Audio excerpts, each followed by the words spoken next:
Hello everyone and welcome back to another review of the Bittersweet Candy Bowl. Today we will be seeing the next major story point for the series in Chapter 17, Unfulfilled Fantasy. Mike and Lucy are walking home, and we see Mike still has his leg cast, signifying these events take place shortly after field day. It seems that Mike is doing better. Yashi makes fun of him, but Chirpy fires back, asking how Yashi would feel if she broke her foot. Yashi thinks of being able to kick Blur really hard after losing to him in a video game. Mike shows how well he is doing by hopping around his cane, but this fun comes to a close when Yashi leaps up and grabs his cast. It's too much, and Mike can feel the pain in his leg again. Lucy opts to get Mike's mail for him, and in a callback to puppy love, a love letter flits down to the ground, embarrassing Mike. Lucy is surprised over the letter, excited to see that Mike has gotten it. She didn't realize that Mike and the letter girl had kept in touch for so long. She also mentions the prom, which is upcoming Friday. Lucy teases him about taking the girl to prom, which he denies. Lucy gathers up Yashi and Chirpy and heads off, saying Mike needs his rest. As she leaves, she remarks that she is happy that Mike is still talking to his friend. Yashi and Chirpy want to know about the girl who wrote the letter. Lucy tells them it's just an old friend of Mike's. Chirpy questions this as the letter had hearts and glitter all over it, but Lucy deflects by saying she's lucky to have the two of them as company. Yashi is suspicious of this, and it's foreshadowing to Lucy's fear of the mystery girl. Mike walks in on Blur and Lily playing cards. Upon hearing Yashi isn't coming over, Blur leaves to go to Lucy's house. Mike isn't his cheerful self, and Lily notices.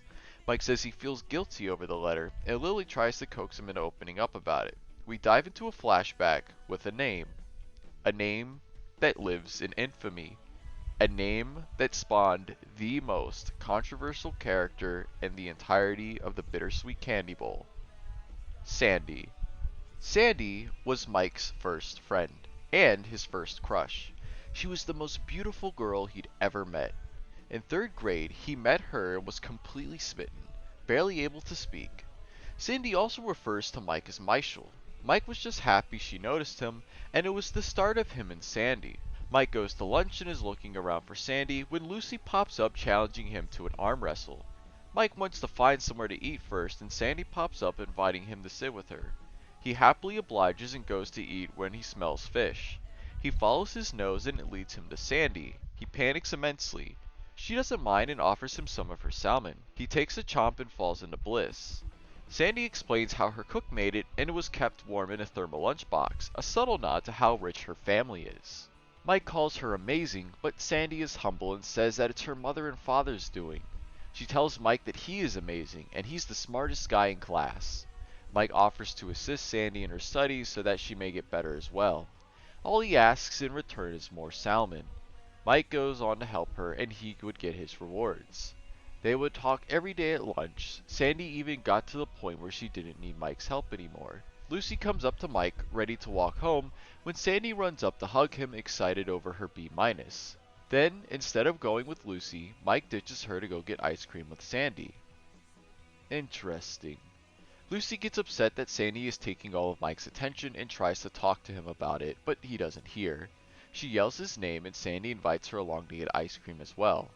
Mike comments that he didn't realize how much he was hurting Lucy. Mike and Sandy end up meeting every day, and we see a little downtime between the two as they watch the clouds.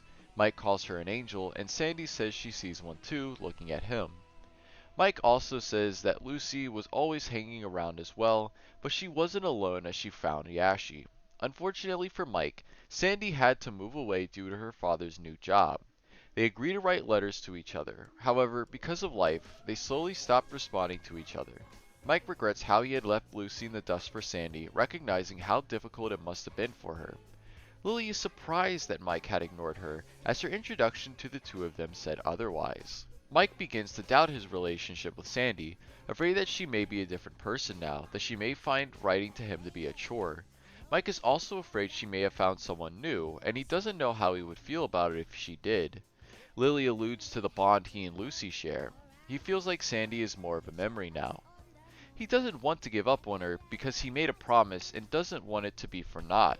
He questions whether he and Sandy were meant to be together. Hey guys, I just wanted to interject here real quick and say that I think this panel is brilliant and it's not just some random filler panel. The clock and the plane implying the time and distance that have come between him and Sandy's relationship as he is questioning if they were meant to be. It's brilliant. But he also admits that he may have feelings for Lucy, but then Sandy writes to him and he just gives up on Lucy and runs back to Sandy. Mike feels like he's failing her. Yashi and Blurb return to break the tension. Lily asks Yashi how she feels about her real mother, but Yashi can't say. She always had seen Lucy as her real mom. Lily asks Yashi if she could live a life where she never met Lucy as to live a more normal life, would she? Which Yashi declines. Yashi isn't worried about what could have been, because life is good as it is. Yashi is happy she has so many friends where she is, and isn't going to be upset over something else that could have happened. Lily rests her case to Mike, but tells him he is going to need to speak to Sandy to get things resolved. He only needs to look inside his heart. It also happens to be prom night, and Mike goes to his favorite tree to think. He thinks back to when Sandy left, and how he would still sit under the tree alone, but then Lucy would join him. He would always imagine she was Sandy, but he knew it wasn't right. Lucy could tell he was doing it too, and it would upset her. She gets mad and lashes out about being ignored by him. Mike turns the beat around by challenging her to a game of tag, and the two slowly become friends again. They never brought up Sandy, and they went through a lot together. I like how they show the events of confrontation for this as well. He starts to think about how Lucy wouldn't be part of his life if Sandy had stayed, and he thinks it would be awful. That Lucy means a lot to him. He concedes that while he loved Sandy, she isn't part of his life anymore. He doesn't really want to change that either, and doesn't want to worry about something that never happened. He's finally ready to let go when a cold breeze comes through, chilling him. I just want to interject one more time because I was a little confused as to why there was a random wind chill on him, but I think that this breeze is literally meant to be the winds of change. Like the winds of change in Mike's line of thinking, the winds of change in his life. Lily comes back to Lucy's house and Lucy asks what she is hiding.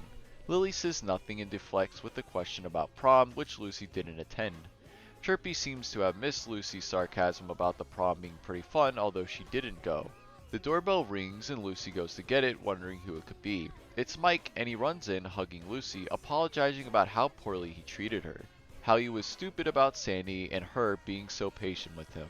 Lucy, not wanting to be touched, yoinks his cane and tries to whack him with it like a mid-1800s congressman. Mike asks her not to hurt him, and Lucy accepts his apology, but says that she's already forgiven him. She kicks him out, calls him an idiot, but in an endearing way, and Mike walks home happy. Hey everyone, I ended up cutting out a lot of the end of this chapter's review, specifically because I want to go over a lot of this when we get to chapter 20. I won't go into much about why I think this chapter is frustrating, because I think it is an issue with the comic as a whole. Although I could just be missing the point, and I'll be talking about that when I get to chapter 20. Anyway, here's what I thought about this chapter specifically. This chapter is fantastic on its own. It deals with some real shit about moving on, accepting that things you wanted to work out didn't, about being happy with the blessings you have now, that things can still be good, maybe even better.